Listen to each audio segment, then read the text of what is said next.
So meditation in its most basic form is really just being intentional about our experience, being focused on our direct experience in the present moment. But often that very simple approach to meditation is used by the thinking mind to take us in directions that may not be fruitful. I'll talk about two of the most popular ways that we can use meditation in a way that has value, but not if our goal is to find that which is living this life. So one of the ways that meditation is used by many people is just to find some quiet, some peace of mind. We've had a rough week and we sit down for 20 minutes or 10 minutes or 30 minutes and the mind quiets. The body feels good. We get some rest. Good for the mind, good for the body, no problem. Right? And if that's how we choose to use it, that's totally fine. Another way that people use meditation is to try to get high, basically, to try to have an ecstatic experience, visions, altered states, energetic phenomena. Feels good, feels really good. And that's fine too, if that's what you choose to use that aspect of your attention for. Fine, no worries. The only difficulty with that is that those states that we chase, those high states, aren't permanent. We hope that they will be, right? We hope that we'll get high enough that we'll just remain in perpetual bliss. And we can realize states, maybe not as often as we want, and maybe not as explosive as we would like, and not lasting as long as we hoped, but we can periodically achieve some wonderful states, and they can be very revealing and informative and helpful along the way.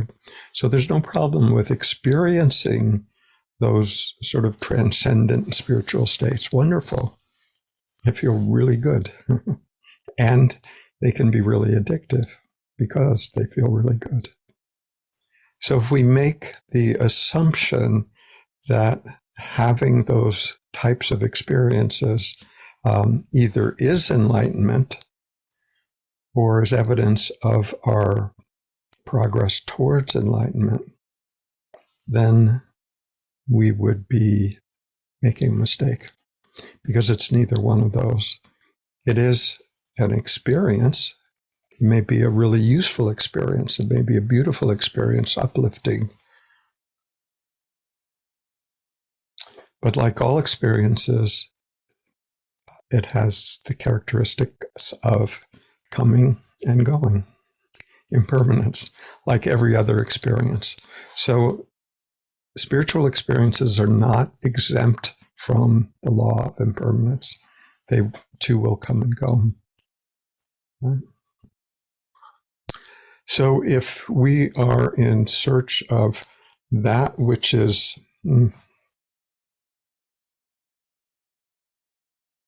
not subject to birth and death, let's say, then if we chase a particular state, and that state, like all states, is impermanent, then whatever we experience won't be that state that isn't subject to coming and going. And there's only one. It's not really a state. It's really a non-state. It's what's aware of all states. That place within us at the core of our being that is aware of whatever experience we're having. Very, very much like the meditation at the beginning tonight, where we tapped into what is already present and aware of whatever was happening. So if what's happening in the moment is a uplifting, beautiful vision of Mother Mary, wonderful, absolutely wonderful. And if what's happening is a memory that caused us great pain in the past, and that's revisiting our consciousness, that too will be an appearance, the next appearance within this awareness. And of course, we'll prefer one over the other, only natural, right? This body mind has preferences. The preferences themselves aren't the problem. It's not actually necessary to try to deny the preferences that we have. If we, prefer this dessert over that dessert, that's what this body mind wants. Okay, no problem.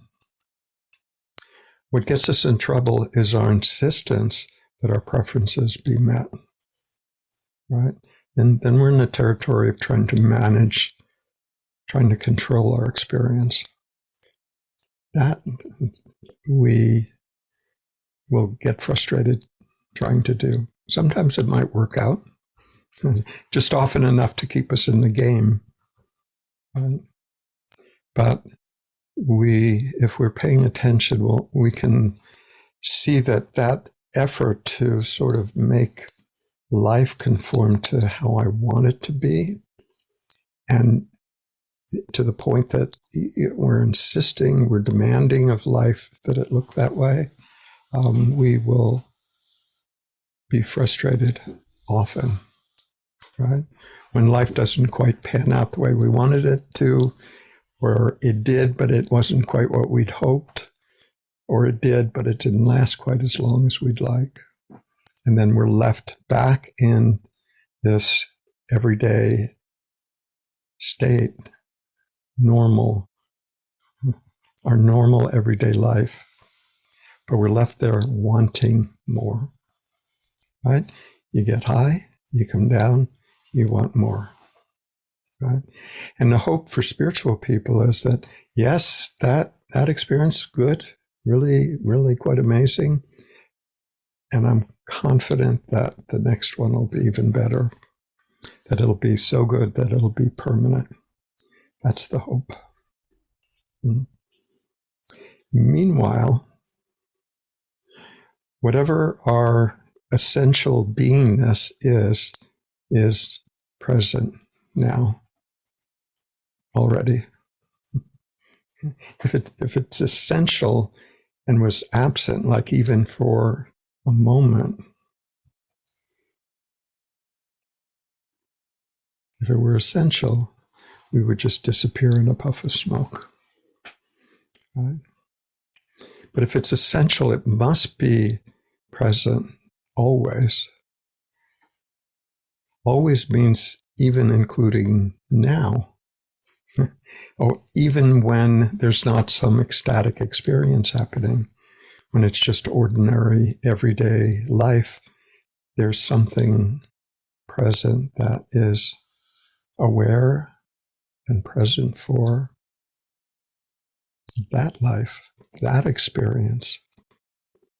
Right? We have the preference that it be extraordinary, uplifting, mind-blowing. And that can happen, and that's beautiful too. But it's our insistence that it be only like that, always like that causes the heartache.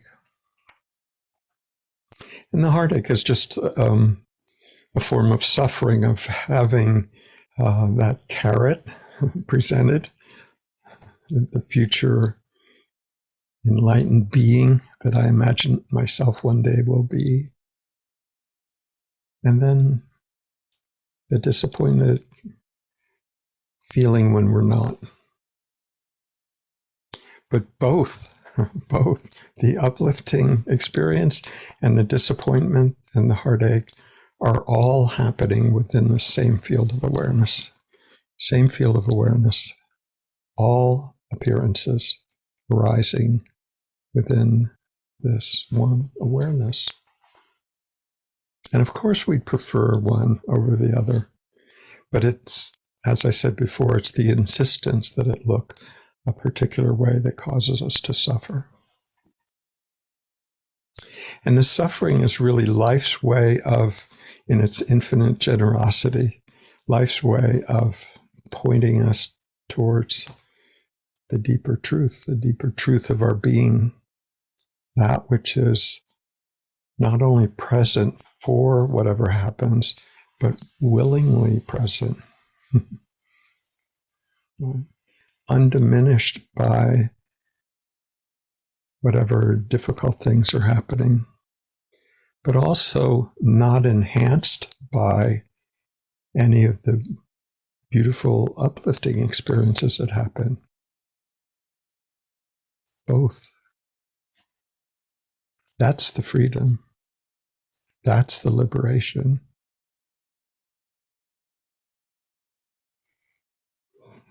And to recognize that, what is required is that we allow ourselves the time through meditation to become familiar with the mechanics of the mind, our own particular unique tendencies or patterns.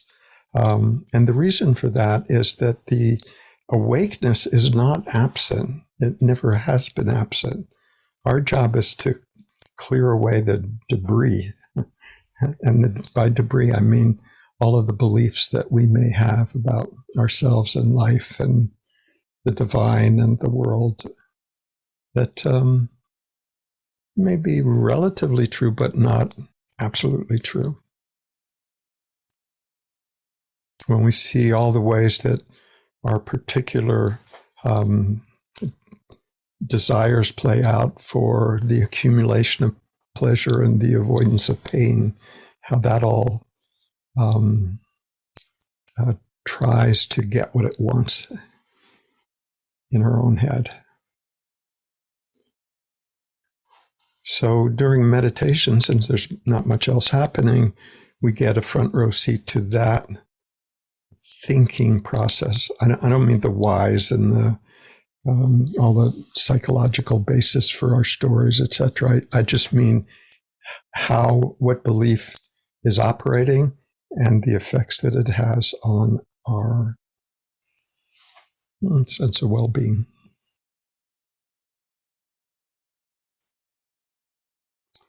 So we can't transcend what we don't understand. When we see the mechanics, the thoroughly conditioned aspect of our thinking mind, then it loses its power to control us.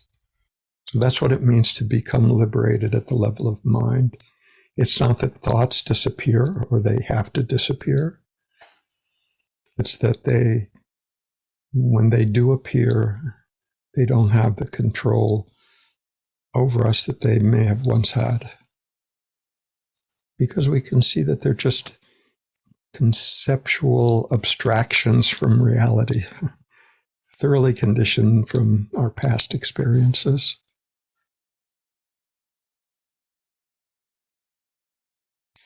Meanwhile, reality is happening, however that shows up, however that looks. And it's filtered through all of the conceptions that we have about it. So we live in a very private, one-of-a-kind world. We don't live in the same world that everybody else does. We live in this, seeing life through this conditioned lens, this veil. And that's fine. I mean, that's the only instrument that we've got, so we have to use it. But we can see its limitations. If we can see its limitations, then those limitations just have a much less effect on how we view things, how we view reality. Right? So it's not actually helpful. This sounds paradoxical, but it's not actually helpful to seek enlightenment. And the reason that is that enlightenment, until we recognize what it is, can only be a concept. And a concept will never be real. So whatever concept we have about enlightenment will be wrong. So if we seek enlightenment, we're seeking a concept about enlightenment, and that won't be it. So our search will always be incorrect. But what we can do is look at what obscures what is already awake. That we can do. We clear away the debris, and what we find remains is already awake. We don't have to attain that awakeness. We don't get to awakeness by going from here to there. We recognize the awakeness when we clear away enough of the beliefs and ideas and opinions about how everything should be and how I am, etc. And what's left is awake. So we don't actually have to chase enlightenment directly. So one of the ways we can approach that is very much like what we did at the outset, and just use this body's capacity to sense and perceive into its environment, and just notice that the awareness to do that is already present. When we slow down enough and sort of set the thinking mind aside, even if thoughts are arising, not to chase after or run away from them, then we can possibly see that that awareness is already present. That awareness is like the quiet spot in the eye of a hurricane. There can be all kinds of sensations, events, adventures, trauma happening around us in the vicinity, but it can be observed from this quiet spot at the center. Right? So if we're trying to manage things in the impermanent world, we can spend a lifetime doing that. Or we can just step back and notice what is already fully present, fully complete, at peace, quiet, spacious, already. And from that perspective, see the reality of life as it appears, and being willing to experience life both from the transcendent state of awareness, pure awareness, as well as being a wholehearted participant in life itself. We get to do both. And again, it's not necessary to demand that life look this way all the time. Sometimes we're in that expanded state where awareness is aware of itself, and sometimes we are focused on the particular in the world of form, and awareness doesn't have preferences. We might, as body minds, of course we have preferences. Awareness does not. We don't have to try to be without preference, just have to notice that which we essentially are